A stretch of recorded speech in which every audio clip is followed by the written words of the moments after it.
इस हफ्ते के इम्पोर्टेंट करंट अफेयर से डील करते हैं।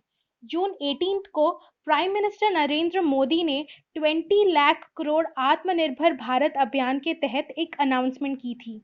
पीएम नरेंद्र मोदी ने 2 stages electronic auction of 41 coal blocks को लॉन्च किया कमर्शियल माइनिंग के लिए। इस ई ऑक्शन यानी इलेक्ट्रॉनिक ऑक्शन को ministry of coal in association with federation of Indian chambers of commerce and industry ने इनिशिएट किया। नेक्स्ट है statistical review of world energy 2020 के बारे में। 69th edition of statistical review of world energy 2020 analyse और accumulate करता है 2019 के एनर्जी डाटा को।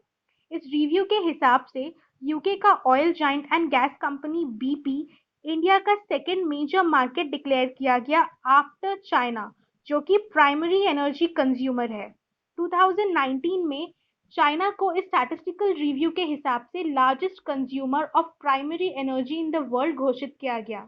नेक्स्ट, नासा एस्ट्रोनॉमर्स ने 240 साल पुराना neutron star Swift J1818.0 1607 discover किया है और नासा एस्ट्रोनॉमर्स ने यंगेस्ट नोन मैग्नेटार, जो कि न्यूट्रॉन स्टार का ही एक टाइप है, इसे डिस्कवर किया और इस स्टार की डिस्कवरी नासा के नील गहरिल स्विफ्ट ने की। अब बात करते हैं job platforms for migrant labours की। माइग्रेंट लेबर इशू कोविड-19 पैंडेमिक में बहुत ही चर्चित इशू है। नीति आयोग, जिसे पहले प्लानिंग कमीशन भी कहा जाता था, इस इंस्टीट्यूशन ने एक हाई पावर्ड कमिटी सेटअप की, जिसमें बड़े टेक्नोलॉजी कंपनीज के टॉप एग्जीक्यूटिव सम्मिलित है, जैसे गूगल, माइक्रोसॉफ्ट, टेक महिंद्रा और दूसरे। इस कमिटी को हेड करते हैं इसके सीईओ अमिताभ कांत। इस कमिटी ने पॉलिसी ड्राफ्ट की फॉर माइग्रेंट लेबर्स और ब्लू कॉलर वर्कर्स के लिए जॉब प्लेटफॉर्म बनाने के संबंध में। इन वर्कर्स ने लॉकडाउन में अपने कई जॉब्स लूज किए और इसी कारण से ये पॉलिसी बनाई गई ताकि इन्हें बेटर एम्प्लॉयमेंट अपॉर्चुनिटीज प्रोवाइड की जा सके। नेक्स्ट कैटेगरी है रूल ऑफ लॉ इंडेक्स से related. Supreme court of India ने प्रेजेंट गवर्नमेंट को रिट पिटिशन पर सोचने के लिए निर्देश दिए और रिट पिटिशन फाइल होने की वजह से गवर्नमेंट को डायरेक्शंस दिए कि एक एक्सपर्ट पैनल सेटअप किया जाए इंडिया की performance in the rule of law index में इम्प्रूव करवाने के लिए। इंडिया ने कभी भी टॉप 50 में रैंक नहीं किया है और रिट पिटिशन में ये कहा गया कि किसी भी सक्सेसिव गवर्नमेंट ने रैंकिंग सुधारने की कोशिश तक नहीं की। सुप्रीम कोर्ट ने एक्सपर्ट पैनल को 6 मंथ्स का टाइम दिया है इस इशू को डिसाइड करने के लिए। Presently India 69th global rank पर स्टैंड करती है। रूल ऑफ लॉ इंडेक्स को वर्ल्ड जस्टिस प्रोजेक्ट, जिसे WJP भी कहा जाता है, ये इंडेक्स 128 कंट्रीज को कवर करता है और मेजर करता है कि कौन सी कंट्री सबसे ज्यादा रूल ऑफ लॉ को फॉलो करती है, दोज आर इन प्रैक्टिस। अब आते हैं हम 2020 peace prize of the German book trade पर। अमर्त्य सेन, जो कि एक नोबेल लॉरियट है, विनर बनी 2020 peace prize of the German book trade के। नेक्स्ट डील करते हैं इंटरनेशनल ओलंपिक डे से।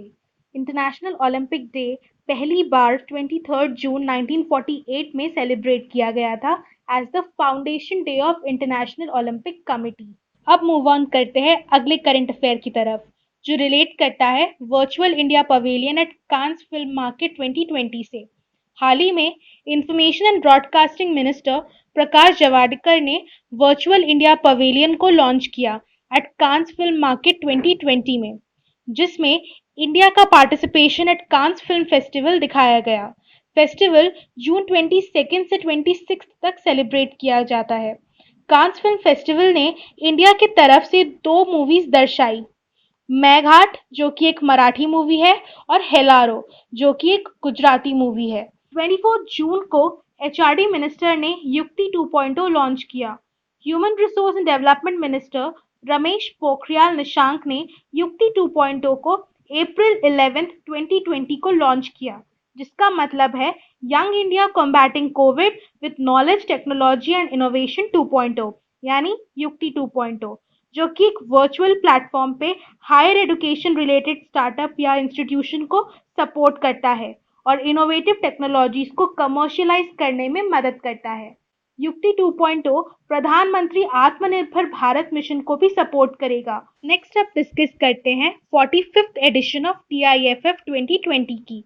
TIFF यानी टोरंटो इंटरनेशनल फिल्म फेस्टिवल 2020, जो स्टार्ट किया गया 1976 से।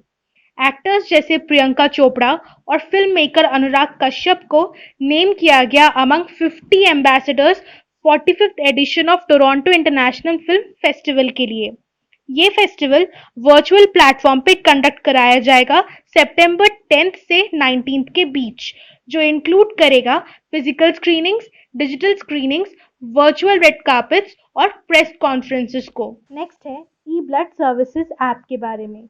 Union health minister doctor Harshvardhan ने ई ब्लड सर्विसेज ऐप को लॉन्च किया।